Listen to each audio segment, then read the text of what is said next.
Harus dipastikan bahwa sang ibu harus mencerna rambut itu agar menjadi satu dengan dirinya. Rambut anak perempuannya itu harus dicukur sampai habis dan ibunya akan menatap ke dalam cermin di meja rias, memakannya seolah-olah dia dalam keadaan kesurupan. Apa yang anak perempuannya hanya bisa lakukan hanyalah menatapnya. Akhirnya saat ibu tersebut selesai memakan rambut, pada saat itu dia akan mengatakan nama asli anak gadisnya itu. Saat itu akan menjadi pertama sekaligus terakhir kalinya dia mendengar namanya yang sesungguhnya. Namun kenyataan yang menunggu setelah upacara itu selesai sangatlah mengerikan. Mulai hari itu, sang ibu bukanlah manusia lagi, melainkan sebuah cangkang kosong. Dia akan terus mengunyah rambut anaknya siang dan malam, seolah-olah jiwa dan kesadarannya tak ada lagi. Dia harus dibawa ke suatu tempat di mana tidak ada seorang pun yang tahu. Dia juga harus hidup dalam isolasi seumur hidupnya, tak boleh bertemu dan berhubungan dengan siapapun. Semua upacara ini bertujuan menyiapkan ibu tersebut ke tempatnya, yakni surga, dalam keadaan murni dan suci. Bagaimana dengan anak perempuannya? Dia akan dibawa untuk diasuh oleh bibinya. Oleh sebab itu, keluarga pada zaman itu memilih untuk memiliki lebih dari satu anak perempuan. Dia akan diasuh oleh bibinya itu sementara ibunya dipercaya menghilang ke surga. Sang anak kemudian akan tumbuh dewasa, menemukan lelaki yang cocok dengan dirinya, menikah, dan memiliki anak. Kemudian siklus ini akan diulang terhadap putrinya sendiri. Hanya itu yang berhasil kuperoleh tentang keluarga-keluarga ini. Ada banyak detail sebenarnya, namun terlalu panjang jika kujelaskan di sini. Aku tahu banyak yang tak mengerti, aku pun juga. Namun ini adalah kunci untuk memahami apa yang berada di dalam rumah itu dan apa yang terjadi pada Saori. Sekarang aku akan menjelaskan alasan mengapa kisah itu penting. Pada kenyataannya, tradisi mengerikan itu tak bertahan lama. Orang-orang lama-lama meragukan tradisi tersebut hingga akhirnya kepercayaan itu pun luntur. Akhirnya hubungan antara ibu dan anak berjalan seperti biasa seperti sekarang ini. Tradisi itu pun akhirnya dilupakan. Namun tetap ada dua kebiasaan yang masih bertahan hingga kini, yaitu kebiasaan memberikan nama sesungguhnya pada anak perempuan dan kebiasaan mewariskan meja rias untuk putrinya. Suatu saat, seorang wanita bernama Yachiyo yang dibesarkan dengan cara ini, menikah dan memiliki keluarga normal. Seperti yang dilakukan ibunya kepadanya, Yachiyo memberikan nama tersembunyi pada putrinya, Yoshiko, dan menyiapkan sebuah meja rias untuknya. Keluarga itu hidup dengan damai, hingga Yoshio berumur 10. Dan terjadilah peristiwa itu. Suatu hari Yachiyo pergi mengunjungi orang tuanya, meninggalkan Yoshiko di rumah bersama suaminya. Dia pulang larut malam dan ketika dia tiba di rumah, dia menemukan sesuatu yang sangat mengerikan. Yoshiko telah tewas. Kuku-kuku dan giginya telah tercabut. Darah berceceran di mana-mana. Yachiyo mencari ke seluruh rumah dan menemukan serpihan kertas bertuliskan nama tersembunyi Yoshio di lantai. Kuku dan gigi Yoshio berserakan di meja rias putrinya. Suaminya tak ada di manapun. Yachiyo hanya bisa menangis sambil memeluk jenazah putrinya. Tetangga yang mendengar tangisan Yachiyo datang dan berusaha membantunya. Ada yang berinisiatif menghubungi orang tua Yachiyo, sementara ada pula yang berusaha mencari suaminya. Namun tak ada yang menemani Yachiyo. Malam itu, Yachiyo memutuskan untuk bunuh diri di samping jenazah anaknya. Dia menyayat kedua pergelangan tangannya dengan pisau. Ketika orang tua Yachiyo mendengar kabar kematian cucu mereka, reaksinya mereka sungguh dingin. Aku pikir aku tahu apa yang terjadi, kata ibu Yachiyo. Yoshiko pasti mendengar tentang ritual itu dari Yachiyo dan memutuskan untuk mencobanya sendiri. Yachiyo pasti tak menceritakannya dengan lengkap sehingga dia hanya menangkap bagian-bagian tertentu saja. Kemudian, dia menunggu hingga berumur 10 tahun untuk melakukannya.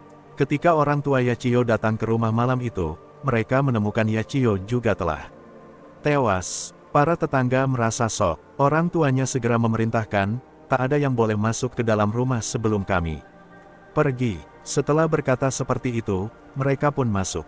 Setelah berada di dalam selama beberapa jam, mereka akhirnya keluar. Kami akan mengadakan upacara pemakaman. Kalian tak perlu mencari suaminya. Kalian akan mengerti segera, mereka lalu memaksa para tetangga untuk pulang kembali ke rumah mereka. Suaminya tetap menghilang selama beberapa hari. Namun suatu hari, dia ditemukan tewas di depan rumah mereka. Ketika dia ditemukan, segumpal rambut hitam yang panjang ditemukan. Tersumpal di mulutnya. Para tetangga Yachiyo menanyakan pada orang tua Yachiyo mengapa ini terjadi. Siapapun yang masuk ke dalam rumah Yachiyo akan berakhir seperti ini, ibunya berkata. Rumah ini telah dikutuk, siapapun, tolong jangan pernah masuk ke dalam rumah ini lagi. Sejak itu rumah tersebut menjadi semacam kuil untuk mengenang Yachiyo dan Yoshiko dan dibiarkan apa adanya. Selama bertahun-tahun, masyarakat mengikuti larangan orang tua Yachiyo untuk tidak memasukinya dan rumah itu pun tak pernah tersentuh lagi. Hingga akhirnya, rumah itu dirubuhkan karena mulai meresahkan. Namun di dalamnya mereka menemukan benda itu, benda yang sama seperti yang kami lihat. Meja rias dan rambut. Mengetahui bahwa benda-benda itu mengandung kutukan, warga pun berinisiatif memindahkannya. Mereka membangun sebuah rumah baru yang sama persis dengan rumah Yachiyo di luar kota, di tempat yang jarang dikunjungi. Mereka meletakkan meja rias dan rambut itu di dalamnya dan mereka sengaja membuat dinding di pintu rumah itu. Tentu agar tak ada seorang pun yang masuk dan terkena kutukannya. Hanya itulah penjelasan mengenai apa yang kami lihat. Dua meja rias dan rambut itu masing-masing milik Yachiyo dan Yoshiko. Namun cerita ini tak berakhir sampai di sini. Inilah bagian terakhir dari ceritaku. Setelah rumah tua itu selesai dibangun, tak ada yang berusaha masuk selama puluhan tahun. Namun seperti saat aku dahulu, anak-anak muda dari generasi orang tuaku juga sangat penasaran dengan isi rumah itu. Namun mereka sangat dilarang untuk membicarakannya, apalagi masuk ke sana. Kalian mungkin ingat ceritaku tentang keluarga Atsushi. Ibu dan neneknya berasal dari kota ini. Namun ibunya pindah ke prefektur lain setelah menikah. Itu adalah sebuah kebohongan. Ketika mereka masih kecil, 4 anak, ibu Atsushi yang bernama Izumi, orang tua Kazuchika, dan seorang anak lain yang bernama Eiji, pergi ke rumah itu. Mereka pergi saat tengah malam, bahkan membawa tangga untuk masuk ke dalam rumah melalui jendela lantai 2. Tak ada yang mereka temukan di kamar pertama dan mereka melanjutkan ke kamar kedua. Di sana, mereka melihat meja rias dan rambut di tengah ruangan. Mereka semua sangat ketakutan, namun Izumi sangatlah pemberani, dia bahkan membuka laci pertama dan kedua untuk melihat isinya. Untunglah, sebelum dia membuka laci ketiga, teman-temannya yang lain berhasil menghentikannya dan mengajaknya pergi dari tempat itu. Namun itu tak menghentikan masalah lain muncul. Ketika mereka turun melalui tangga di dalam rumah, mereka menemukan meja rias lain.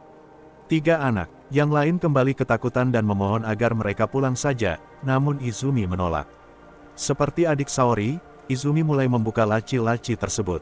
Dia membuka laci pertama dan menemukan kertas dengan beberapa serpihan kuku manusia. Yang lain berpikir bahwa keadaan mulai bertambah menakutkan dan memaksanya pulang. Namun, Izumi sama sekali tak mengindahkan mereka. Ketiga temannya mulai bersikeras agar Izumi menghentikan perbuatannya dan menarik tubuh Izumi. Dalam pergumulan itu, mereka tak sengaja menyenggol tiang itu sehingga rambut di atasnya terjatuh. Rambut itu adalah hal paling menakutkan di rumah itu. Bahkan Izumi tak berani untuk menyentuhnya. Mereka berempat kemudian meninggalkan rambut itu di lantai dan bergegas pulang. Setelah 2-3 hari, mereka mulai bertanya-tanya akankah orang tua mereka mengetahui apa yang mereka lakukan malam itu. Mereka pun sepakat untuk mengembalikan rambut itu ke posisi semula untuk menghilangkan jejak mereka. Orang tua Kazuchika tak dapat pergi karena suatu alasan, sehingga hanya tersisa Eiji dan Izumi.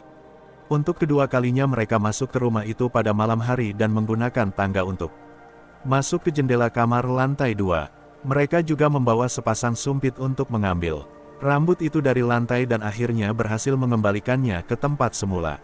Setelah selesai, Eiji segera memaksa Izumi agar pulang. Namun entah mungkin karena didorong rasa usilnya, Izumi malah membuka laci yang kedua. Di dalamnya mereka menemukan kertas dengan gigi manusia. Eiji sangat ketakutan bahkan menangis melihatnya. Izumi menganggap reaksi Eiji sangat lucu dan berniat mengerjainya lebih jauh. Dia membuka laci ketiga dan mendorong kepala Eiji agar dia melihat isi laci tersebut. Eiji menyaksikan apa yang ada di dalam laci itu dan ekspresinya berubah menjadi kaku. Apa isi laci itu? Saat Izumi hendak melihatnya, tiba-tiba laci itu menutup dengan sendirinya. Dia lalu menatap Eiji yang kini hanya terdiam terpaku seperti patung. Tatapannya kosong dan dia tak bergerak sedikitpun. Izumi mulai Merasa takut dan karena tak tahu apa yang harus dia lakukan, dia memutuskan meninggalkan Eiji di sana. Segera setelah dia pulang, Izumi memberitahukan apa yang terjadi. Ibunya, wajah ibu Izumi menjadi sangat pucat dan hal yang lebih aneh kemudian terjadi. Ibu Izumi memberitahu orang tua Eiji dan mereka segera menjemput Eiji dan mengeluarkannya dari rumah itu. Setelah setengah jam, mereka akhirnya kembali bersama Eiji.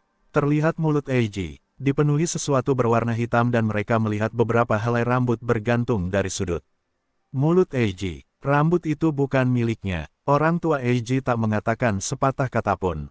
Yang mereka lakukan hanya menatap Izumi dengan raut penuh kebencian. Orang tua Eiji kemudian membawanya pergi jauh. Namun sebelum mereka melakukannya, mereka terus-menerus mengunjungi rumah Izumi setiap hari. Mungkin Izumi sendiri tak tahan dengan kunjungan-kunjungan itu sehingga ibunya pun mengirimnya untuk pergi jauh.